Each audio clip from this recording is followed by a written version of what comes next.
Ever wonder what happens when a company discards the only rusty nail holding their multi-million-dollar machine together? They decided 42 was too old for their flashy tech world, forgetting one fundamental truth. Buzzwords do not run servers. My quiet smile, walking out that door, was not surrender. It was a ticking time bomb.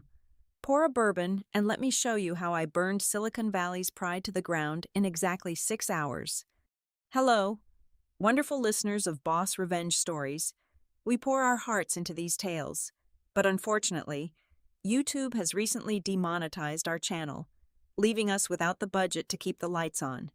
If you enjoy today's story, please consider supporting us with just $1 so we can pay our hardworking team to cover their living expenses and continue bringing you the content you love.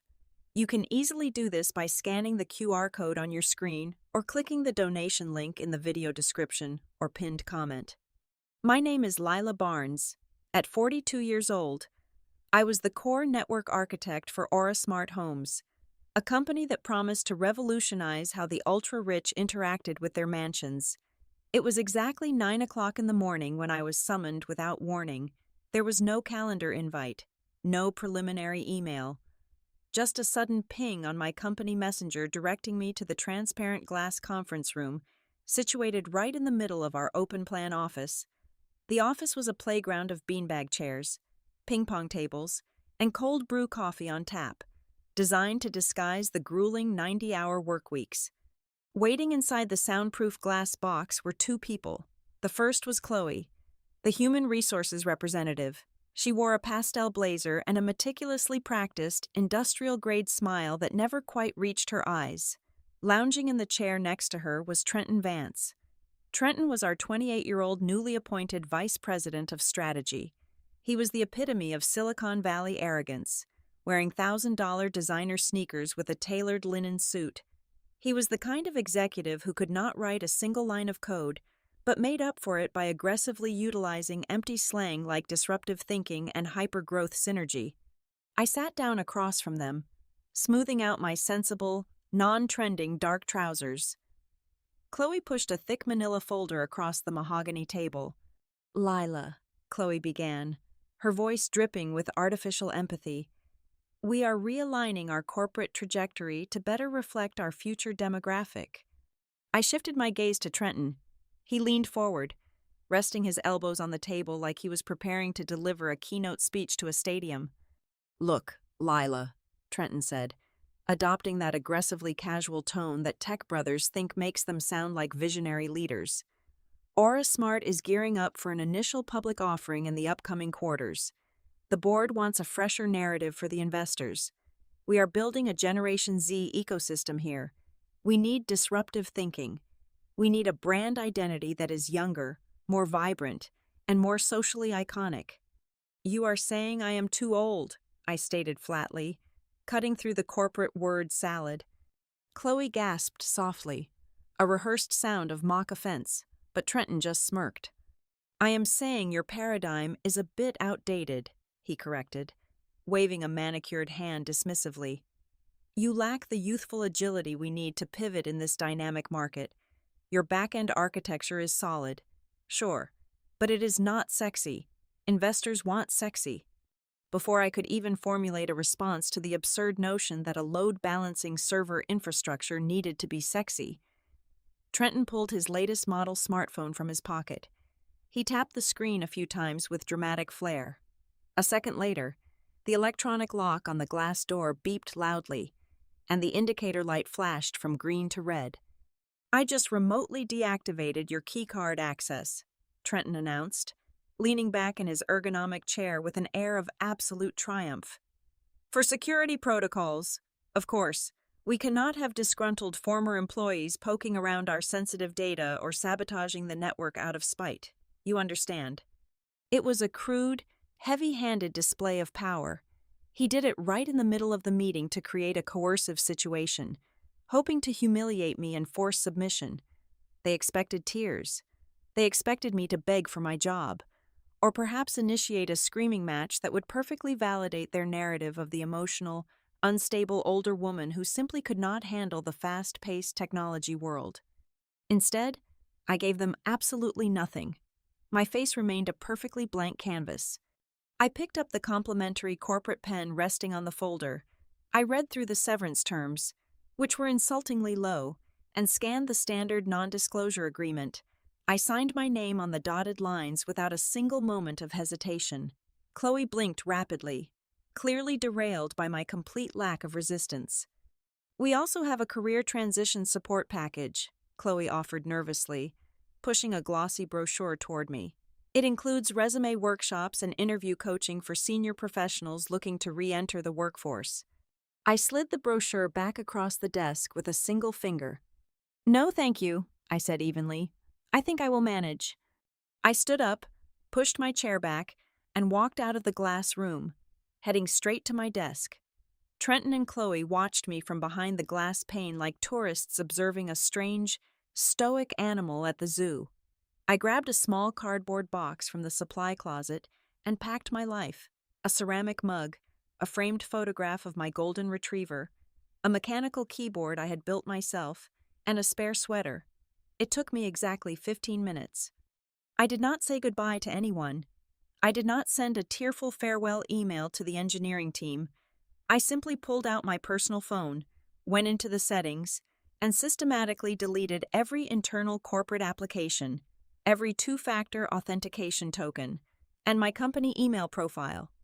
Carrying my small box, I walked past the security desk, gave the guard a polite nod, and stepped out into the bright California morning. I did not look back at the sleek, glass-fronted Aura Smart building. Instead, I walked 2 blocks down to the corner of 5th and Main Streets, found my favorite street food cart, and ordered a spicy pork taco with extra cilantro. I sat on a concrete bench, took a bite, and savored the intense heat. My mind was completely at peace. Trenton Vance thought he had just secured his legacy by tossing me out like an obsolete piece of hardware. He had absolutely no idea that he had just pulled the pin out of a live grenade and swallowed it whole. My apartment was a sanctuary of silence, a sharp contrast to the chaotic, open-plan nightmare I had just left behind. I unlocked the door, set my small cardboard box on the kitchen island, and immediately went about my routine. I ground some dark roast beans, brewed a strong, black cup of coffee, and carried it over to my minimalist wooden desk by the window. I sat down, took a slow, savoring sip, and flipped open my personal laptop. The screen glowed to life, illuminating the quiet room. I opened my browser and navigated straight to my Amazon Web Services Management console. I typed in my credentials, bypassed the two-factor authentication, and stared at the dashboard. A green indicator light blinked steadily next to a running server instance. It looked so insignificant, just a tiny digital heartbeat on a screen. But that little green dot was the only thing standing between Aura Smart Homes and complete operational collapse. To understand the magnitude of what was about to happen, you have to go back exactly 4 years. Aura Smart was expanding rapidly, signing up high-profile clients like A-list actors, tech billionaires, and prominent politicians. These were not people with simple smart thermostats. They had massive, complex estates, equipped with dozens of biometric security locks, facial recognition cameras, and real-time perimeter sensors. The data traffic was astronomical. Our primary network architecture was beginning to choke under the massive weight of this constant, heavy data streaming. I went to the executive board and requested the budget for a dedicated enterprise-grade load balancer. Think of a load balancer like a highly efficient traffic cop standing in the middle of a massive, congested intersection. Its entire job is to direct the heavy flow of incoming data requests smoothly across multiple servers so that no single machine gets overwhelmed and crashes. Without that traffic cop, the system would inevitably gridlock and suffocate. The board, in their infinite corporate wisdom, flatly refused my request. They claimed it was an unnecessary infrastructure expense and told me to just optimize the existing code. They wanted the glamorous results without paying for the unglamorous plumbing. I knew the system would fail within weeks, taking down the security of our most elite clients. So, acting out of a misplaced sense of professional duty, I quietly set up a secondary routing server on my own personal Amazon Web Services account to act as a makeshift load balancer. I linked it to my personal credit card, assuming it would be a temporary band-aid until I could secure the proper corporate funding the following fiscal quarter. But the system stabilized, the board stopped asking questions, and my temporary fix became a permanent, hidden pillar of the AuraSmart infrastructure. I had been paying the monthly hosting fees out of my own pocket for 48 consecutive months. But as of 9 o'clock this morning, I was no longer an employee. I had zero legal or moral obligation to subsidize the critical infrastructure of a company preparing for a billion-dollar public offering. Many people in my position might have been tempted to write a malicious script, plant a logic bomb, or wipe the company databases to get revenge. But that would be illegal, and I am not a criminal. I am an architect, and sometimes, the most devastating thing you can do to a structure is simply remove the support beam you built with your own hands. I navigated to the billing section of the dashboard. I clicked on the active subscription plan. A prompt appeared on the screen asking if I was certain I wanted to cancel the auto-renewal for this server instance. I did not hesitate. I clicked confirm. The screen refreshed. The status changed. The server was now scheduled to shut down precisely at the end of the current billing cycle, which happened to be exactly 3 o'clock in the afternoon today. Before I closed the browser, I opened my personal email client. I composed one final, highly professional message addressed directly to Trenton Vance. I attached a compressed file containing 48 months of credit card statements and Amazon hosting invoices. I typed out a clear, concise subject line that read, "Handover of personal resources," in the body of the email. I politely informed him that the secondary routing infrastructure running on my personal account would be deactivated this afternoon and advised him to migrate the routing protocols to the internal company servers immediately to avoid service disruptions. I hit send, then opened my email tracking software. I watched the logs with clinical detachment. 2 minutes later, the system pinged. The email had been successfully delivered to Trenton's inbox. A moment later, another ping. The email was opened. I watched the screen, waiting to see if he would download the attachment or forward the message to the IT department. Instead, exactly 3 seconds after opening it, the tracking software registered a final action. The email was moved to the trash folder. He had deleted it without reading the contents, undoubtedly assuming it was just the pathetic, parting complaint of an outdated employee who lacked disruptive thinking. I let out a soft breath, closed my laptop, and took a final sip of my coffee. I stood up and walked into my bedroom to change into my yoga pants and a comfortable tank top. I had a Pilates class booked for noon. I felt incredibly light. Everything was in motion, and there was nothing left for me to do but stretch. I knew the exact anatomy of the disaster to come. At 3 o'clock in the afternoon, my personal server would quietly power down. The AuraSmart central cloud would suddenly lose its primary routing brain. The system would try to push massive amounts of real-time security data through the main intersection, only to find the traffic cop completely gone. It would not just be a glitch, it would be a catastrophic, cascading failure that would blind every single smart home on the network. And Trenton Vance would have absolutely no one to blame but himself. At exactly 3 o'clock in the afternoon, my Pilates instructor told the class to exhale slowly and transition into the downward dog pose. I took a deep, cleansing breath, feeling the satisfying stretch along my spine, my mind entirely clear. Miles away, in a heavily air-conditioned server farm, my personal cloud instance silently executed its final automated command. The monthly billing cycle officially ended. The virtual machine powered down. There was no explosion, no dramatic spark of electricity.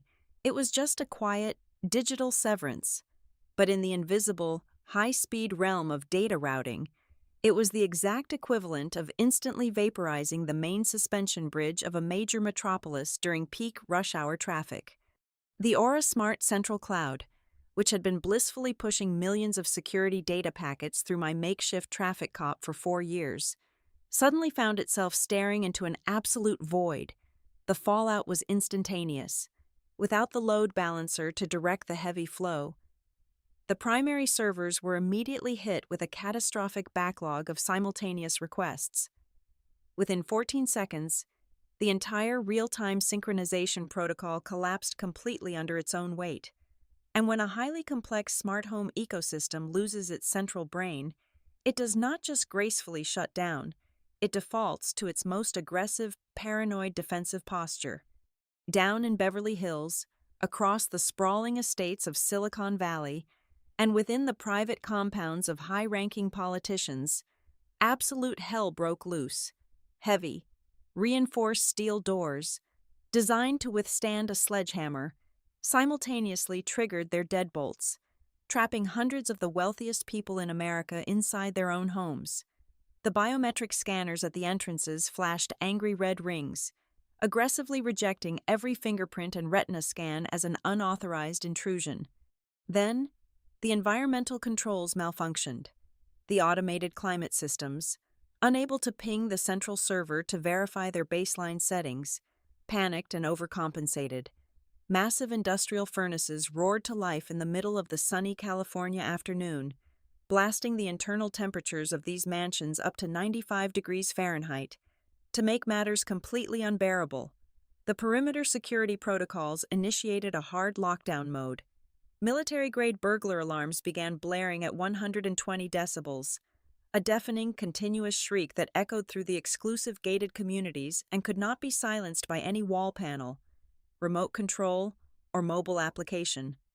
Back at the Aura Smart headquarters, the sleek open-plan office turned into an active war zone. In the main engineering pit, a young man named Matteo was staring in absolute horror at the central monitoring dashboard. Matteo was 23 years old, fresh out of a prestigious university, and had been hired just 2 weeks prior to be my cheaper, more vibrant replacement. Right now, his vibrant youth was betraying him as the color drained completely from his face. The massive wall monitors, usually a calming sea of green operational metrics, were bleeding a violent, flashing crimson. Every single grid was projecting a cascading wall of error 404 messages. Connection timeout. Endpoint unreachable. Fatal routing failure. Matteo frantically typed commands, his fingers slipping nervously on his mechanical keyboard. He pulled up the official network topology documentation, desperately searching for the failing node. He scrolled through hundreds of pages of schematics, his eyes wide with rising terror. The failing node was not there.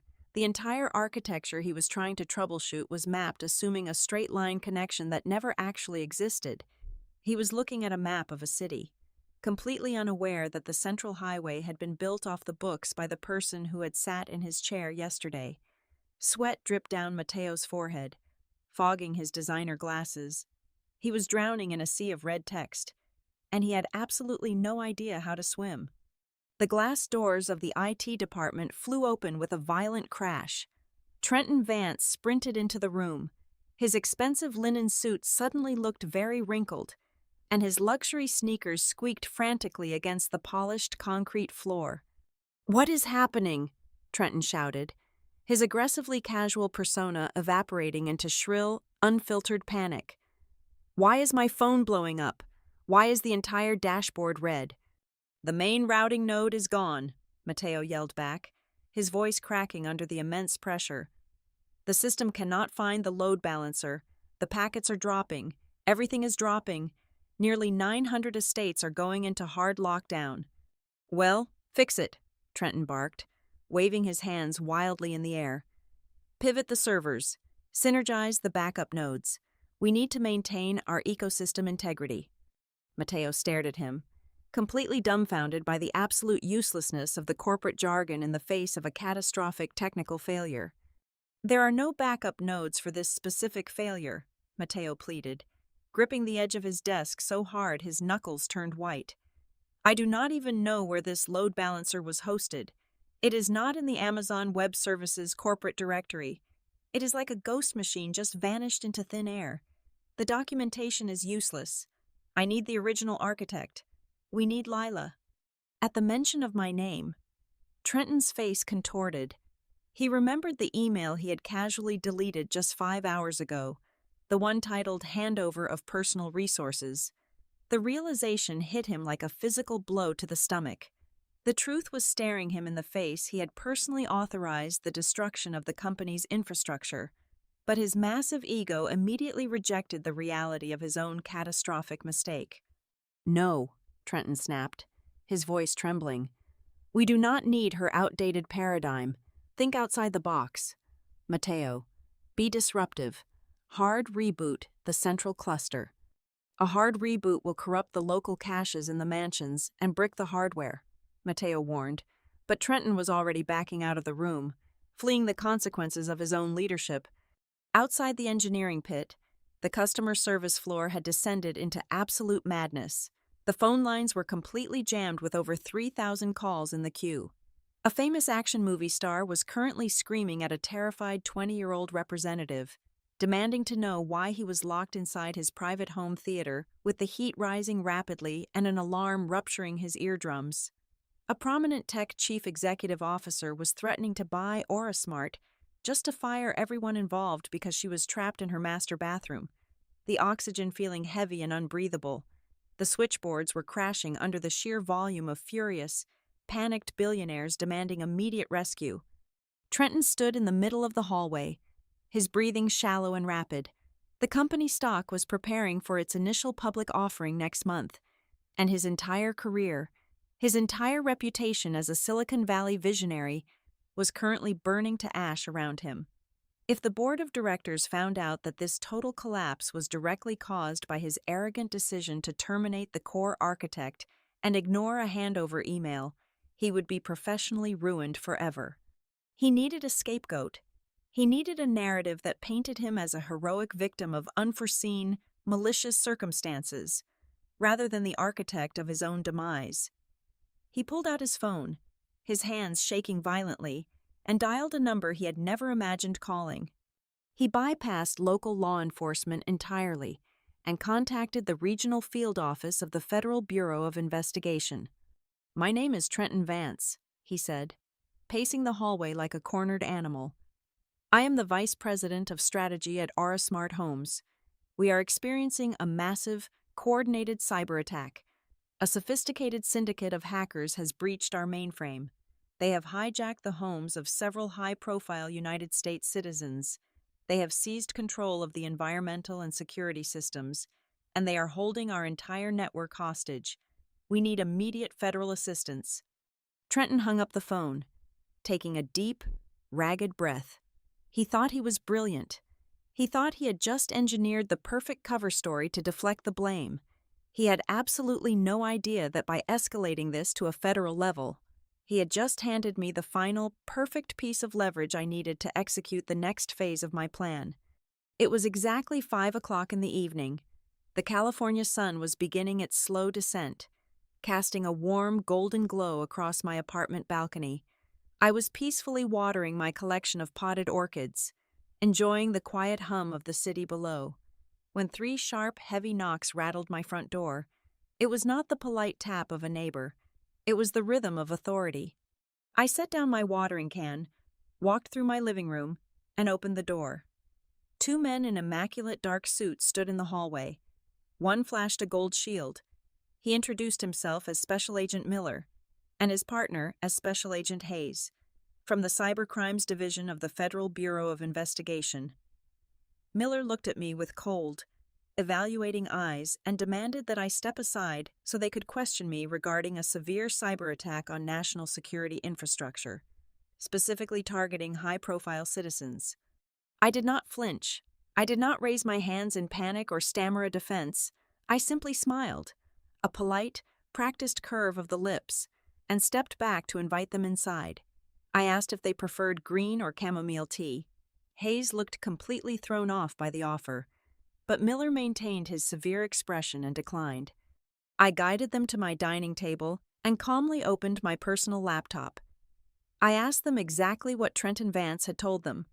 Miller recited the ridiculous narrative of a sophisticated hacker syndicate holding the AuraSmart cloud hostage. I nodded slowly, letting the sheer absurdity of the lie hang in the air for a moment. Then I began to dismantle it. "Gentlemen," I said smoothly, turning the laptop screen toward them, "there is no hacker syndicate. You are currently investigating a billing dispute." I opened my first piece of evidence. It was my employment contract. Alongside the termination papers signed at 9 o'clock this morning, I explained that under the state labor laws, my employment was terminated at will, effective immediately, without cause, stripping me of all duties and obligations to the corporation. Next, I pulled up 4 years of personal credit card statements. I walked them through the shadow infrastructure. I explained how the company executives were too cheap to authorize a proper load balancer, so I had been floating the core routing system on my personal Amazon Web Services account, out of my own pocket, for 48 months. Agent Hayes leaned in, squinting at the screen. The stern lines around his mouth were beginning to soften into an expression of sheer disbelief. "Are you telling me," Hayes asked, his voice losing its interrogative edge, "that a multi-million-dollar tech firm was running its entire security backbone on a personal credit card?" "Yes, Agent Hayes," I replied. "And because I was terminated this morning, I simply canceled the auto-renewal on my personal account. The subscription expired at exactly 3 o'clock this afternoon. I did not breach their system. I did not inject malicious code. I simply stopped paying their bills." Agent Miller crossed his arms, still trying to maintain his professional skepticism. He pointed out that shutting down critical infrastructure without warning could still be construed as malicious sabotage. I waited for that exact argument. I smiled again and clicked over to my email tracking software. "I entirely agree," I said, "which is why I sent this warning at 10 o'clock this morning." I showed them the email titled "Handover of Personal Resources," explicitly detailing the impending shutdown. Then, I showed them the server logs. I pointed to the exact timestamp where Trenton Vance received the email, the timestamp where he opened it, and the timestamp, exactly 3 seconds later, where he manually moved it to the trash folder without downloading the attached migration files. Silence fell over my dining room. The two federal agents stared at the screen, then looked at each other. The tension in the room evaporated, replaced by a profound, heavy realization. They were not here to catch a cyber terrorist. They had been dispatched as personal errand boys for a panicked, incompetent 28-year-old vice president trying to cover up his own monumental blunder. A short, sharp laugh escaped Agent Hayes. He tried to muffle it with a cough, but it was too late. Miller shook his head, a wry grin finally breaking through his stoic facade. He closed his notebook with a definitive snap. "Well, Ms. Barnes," Miller said, standing up, "it appears no federal laws have been broken here today. I apologize for the intrusion. Enjoy your evening." They officially dropped the investigation on the spot. As I walked them out, I could hear Hayes muttering under his breath about the absolute stupidity of corporate executives. The moment the door clicked shut behind them, my cell phone illuminated on the kitchen counter. I walked over and picked it up. The screen displayed 47 missed calls. They were a frantic mix from Chloe in Human Resources, various panicked numbers from the engineering floor, and several from Trenton Vance himself. Right as I was looking at the screen, a new call vibrated in my hand. Call number 48. It was the Chief Executive Officer of AuraSmart. I answered the phone and brought it to my ear, remaining completely silent. The Chief Executive Officer did not offer an apology. He did not beg for my help to save his sinking ship. Instead, his voice came through the speaker as a furious, arrogant roar. "Lila," he screamed, his voice echoing in my quiet kitchen. "You are completely out of your mind. I will sue you into the Stone Age. I will drag you through civil court for intentional destruction of corporate property. You are going to fix this right now, or I will make sure you never work in this industry again." It was the ultimate psychological twist of a weak leader, even while drowning. He tried to assert dominance through intimidation. He expected me to argue, to justify my actions, or to cower under his threats. I did not give him the satisfaction of a single word of defense. I kept my voice entirely flat and devoid of emotion. "Speak to my lawyer," I said simply. I ended the call and permanently blocked his number. The next morning arrived with the crisp, undeniable clarity of a disaster laid bare. By the time I sat down at my favorite corner table at the local cafe, The financial news networks were already having a field day. The story of the massive smart home blackout had completely leaked to the press. When the stock market bell rang, Aura Smart shares immediately plummeted by 22% in the opening minutes of trading. The highly anticipated initial public offering was effectively dead on arrival. Federal regulators were announcing emergency probes into the company data security practices, and a consortium of elite lawyers was already drafting massive class action lawsuits on behalf of the trapped billionaires. The golden child of Silicon Valley was bleeding out on the trading floor. I was casually scrolling through the headlines, enjoying a perfectly pulled shot of espresso, when a heavy shadow fell across my small table. I looked up. Standing before me was an older gentleman in a bespoke charcoal suit that likely cost more than my car. His silver hair was impeccably styled, and his eyes held the sharp, predatory intelligence of a man who moved markets before breakfast. I recognized him instantly from the corporate prospectus. It was Marcus Sterling. He was a ruthless billionaire investment banker and, more importantly, the single largest individual shareholder of Aura Smart Homes. He did not ask for permission. He simply pulled out the chair opposite mine and sat down, signaling his waiting security detail to remain by the black sport utility vehicle idling at the curb.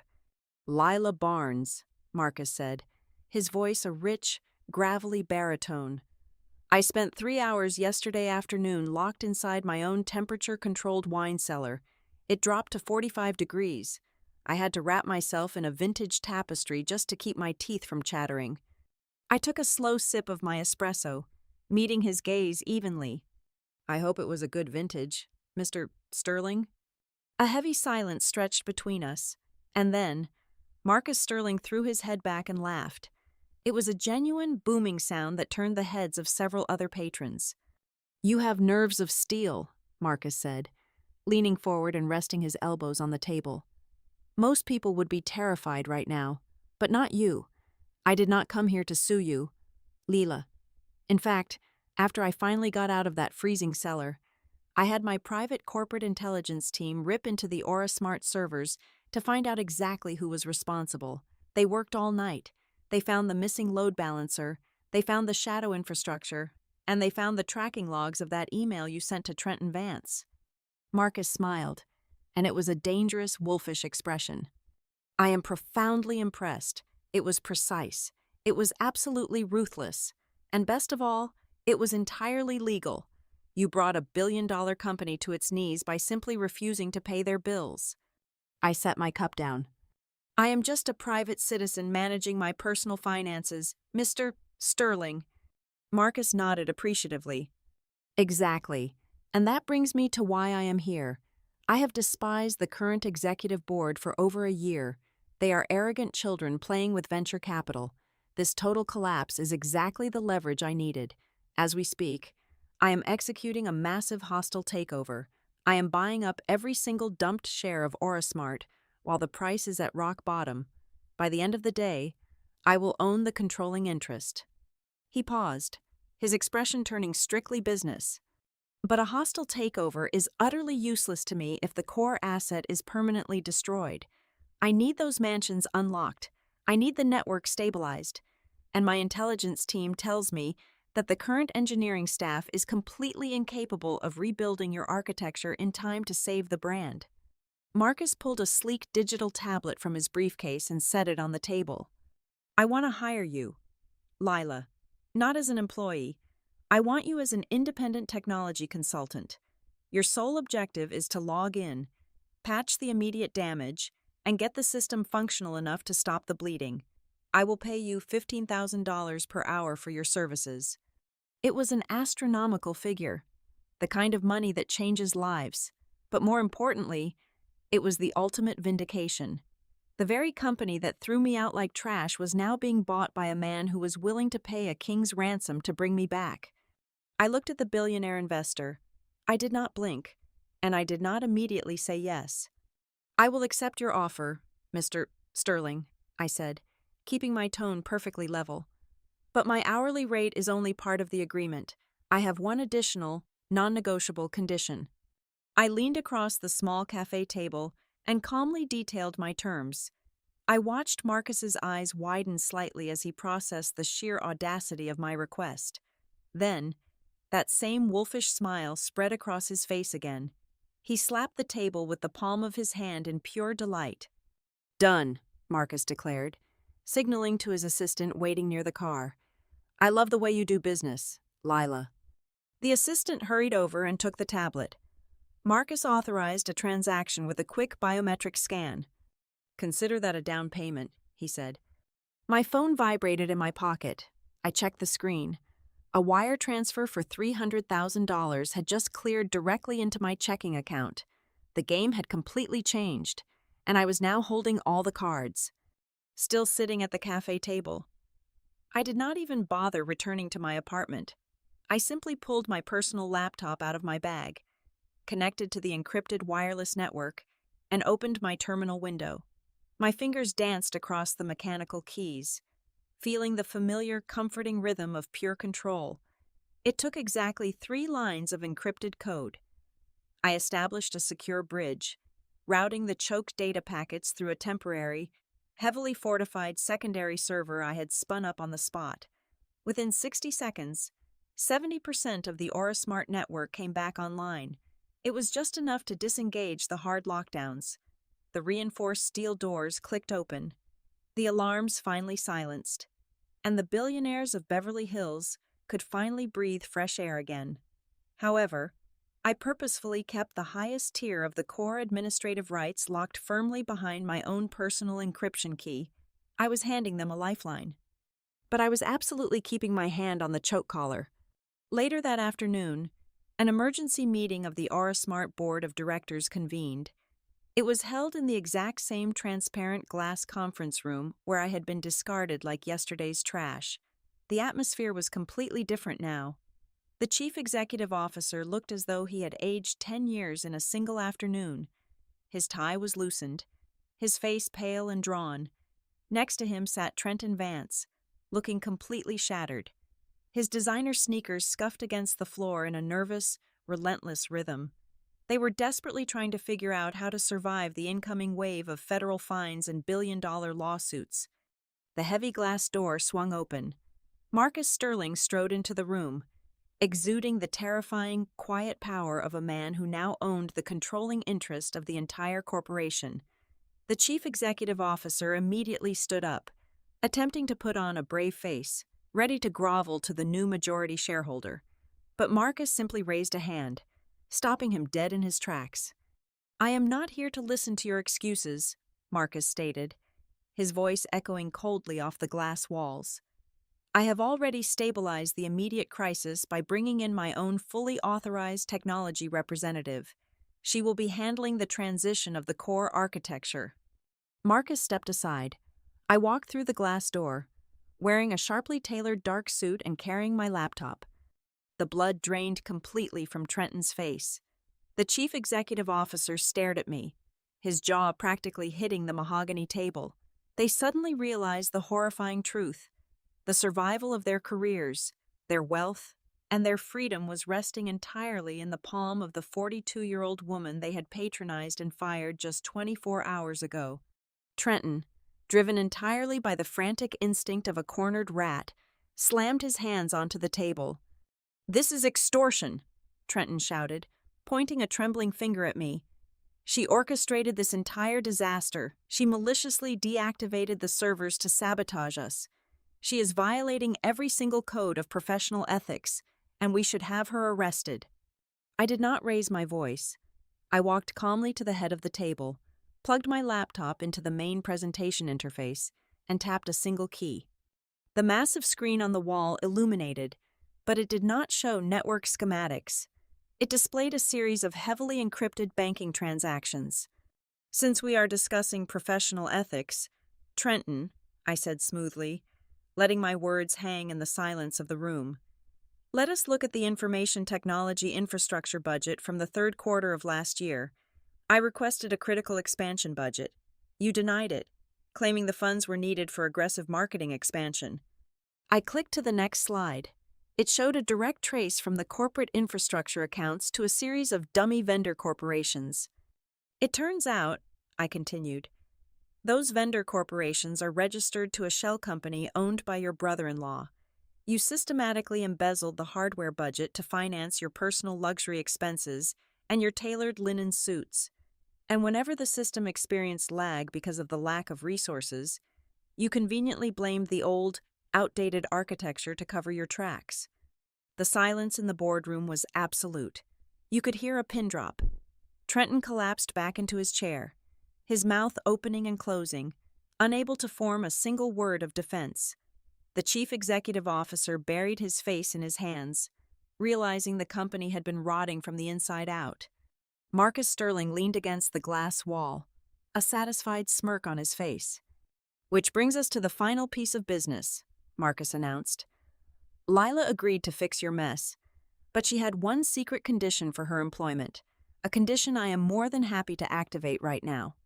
Marcus walked over to the table and stared down at the two defeated men. "As the majority shareholder, I am officially terminating you both, effective immediately," Marcus declared, his voice hard as steel. "And because I now have documented proof of felony embezzlement and criminal negligence, your golden parachutes are completely voided. There will be no severance packages. There will be no stock options. You are leaving this building with absolutely nothing, and my legal team will be forwarding these financial records directly to the federal authorities." Trenton began to hyperventilate. The arrogant vice president of strategy was suddenly reduced to a trembling, broken man. Marcus turned to me, the harshness leaving his eyes, replaced by genuine respect. "Lila," Marcus said, "I would like to formally offer you the position of Chief Technology Officer. Name your salary." I looked at the presentation screen, then at the two men hastily gathering their belongings. I slowly closed my laptop. "I appreciate the offer, Marcus," I replied, my voice steady and resolute. "But I decline the Chief Technology Officer position. I do not want to fix the pipes anymore." Marcus looked surprised, but intrigued. "Then what do you want?" "I want a seat on the board of directors," I stated firmly. "I want full veto power over all future executive human resources decisions. I want to make sure no one like Trenton Vance ever sets foot in an engineering department again." Marcus threw his head back and laughed that booming billionaire laugh. He reached out and shook my hand firmly. It was a done deal. I turned to look at Trenton one last time. He was clutching his designer briefcase, his hands shaking so violently he could barely hold it. I picked up my porcelain teacup, took a slow, deliberate sip, and offered him a polite, devastating smile. "Thank you for your youthful energy, Trenton," I said softly, ensuring every word pierced his shattered ego. "But in the real world, attitude never saves a crashed system." Thank you so much, wonderful listeners, for staying with us through this incredible journey. We truly appreciate your time and your support. We would love to know where you are listening from today, so please let us know in the comments below. If you enjoyed this story of justice and found it satisfying, please consider helping us out with just a $1 donation. You can easily support us by scanning the QR code right here on the screen, or by clicking the donation link provided in the video description or the pinned comment. Your generous contribution allows us to pay our dedicated staff, help them feed their families, and ensures we can continue creating the amazing stories you love. Thank you again, and we will see you in the next one.